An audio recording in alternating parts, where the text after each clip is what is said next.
Flight 90 ရဲ့နမိတ်ဆိုးနဲ့ဘာမြူဒါထရီကန်ရစ1945ခုနှစ်ဒီဇင်ဘာလ9ရက်နေ့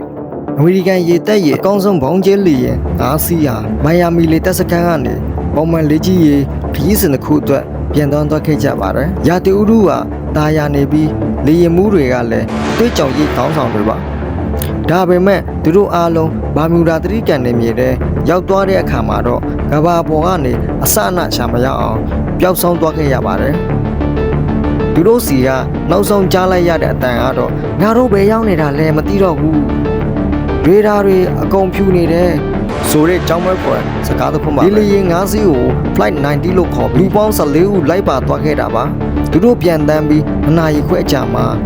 ဒီရင်ဖွဲ့ခေါင်းဆောင်ချားတိလာလေကြောင်းထိုင်းထိုင်းရေးစခန်းကိုအရေးပေါ်ရေဒီယိုဆက်သွယ်လာပါတယ်။သူကသူတို့ရဲ့တန်လက်အိမ်မြောင်တွေအားလုံးအလုံးမလုံးတော့ပဲလမ်းပြောင်းနေပြီလို့ပြောခဲ့တာပါ။အခြေအနေတွေပိုဆိုးလာပြီးညနေခင်းရောက်တဲ့အထိသူတို့ကိုရှာမတွေ့တော့ပဲရေဒီယိုအဆက်အသွယ်ပြတ်တောက်သွားခဲ့ပါတယ်။ဒီထက်ပိုကြောက်ဖို့ကောင်းတာဘာလဲဆိုရင် Flight 90ကိုရှာဖွေဖို့အတွက်အဲ့ဒီညမှာပဲလူပေါင်း17ယောက်ပါတဲ့ပင်လယ်ရေပြင်ကူညီကယ်ဆယ်ရေးလေယာဉ်ကြီးတစ်စင်း Manna Flight ပေါက်ကိုထပ်လွတ်ခဲ့ပါတယ်။ဒါပေမဲ့အောစရာကောင်းတာကအဲ့ဒီကယ်ဆယ်ရေးလေယာဉ်ကြီးပါဘာမြူဒါထရီကန်နဲ့ရောက်သွားပြီးတဲ့နောက်တဲလွန်စမကြံထက်မှန်ပျောက်သွားခဲ့ရပြန်ပါတယ်။တရားထဲမှာပင်လေယာဉ်6စီးနဲ့လူပေါင်း28ယောက်ခြေရဖြောက်ခံလိုက်ရပါတယ်။ရဲပေါင်းများစွာအကြီးကျယ်ရှာဖွေခဲ့ပေမဲ့လေယာဉ်အပိုင်းအစတစ်ခုဇီကွက်တစ်ခုဒါမှမဟုတ်အလောင်းတစ်လောင်းတော့ရှာဒီဖြစ်ရကြောက်ပဲဘာမြူဒါထရီကန်ဆိုတဲ့နာမည်ဟာကဘာတဝန်းလုံးမှာရေပန်းစားပြီးကြောက်စရာနေရာတစ်ခုဖြစ်လာခဲ့တာပါ။ဒါဆိုတကယ်ပဲဂျိုသားတွေဖမ်းသွားတာလားအဝိပညာရှင်တွေနဲ့တုံးစစ်စစ်သူတွေရဲ့အဆူရတော့အဖွဲ့ကောင်းဆောင်ချားတီလာဟာလမ်းမပြီးဘတ်မတ်ဂျွန်းတွေပေါ်ရောက်နေတယ်လို့ဒီမက်ကလေပြင်ကျဲကြီးတဲကိုမော်တော်စီကောင်တဲ့အထိမောင်းနှင်သွားတာဖြစ်နိုင်တယ်လို့ဆိုပါတယ်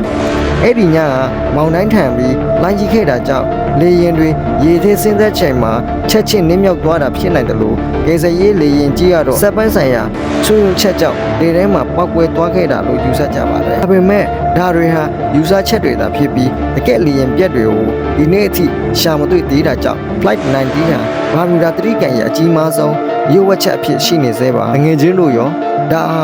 လေရင်မှုရဲ့အမားကြောက်လားဒါမှမဟုတ်ဘာမြူဒါထရီကန်ရဲ့ထူးဆန်းတဲ့စွမ်းအားတစ်ခုခုကြောက်လို့ထင်ပါသလားအမြင်တွေကိုပုံမှန်မှာရေးပေးခဲ့ကြပါအောင်အခုလိုစိတ်ဝင်စားစရာအောင်အမြဲကြည့်ရအောင် like နဲ့ subscribe လုပ်ထားဖို့မမေ့နဲ့အောင်နော်နောက်ဗီဒီယိုမှာပြန်တွေ့ပါမယ်ကျူးကျူးပေးတဲ့အတွက်အားလုံးကိုကျေးဇူးတင်ပါတယ်ခင်ဗျာ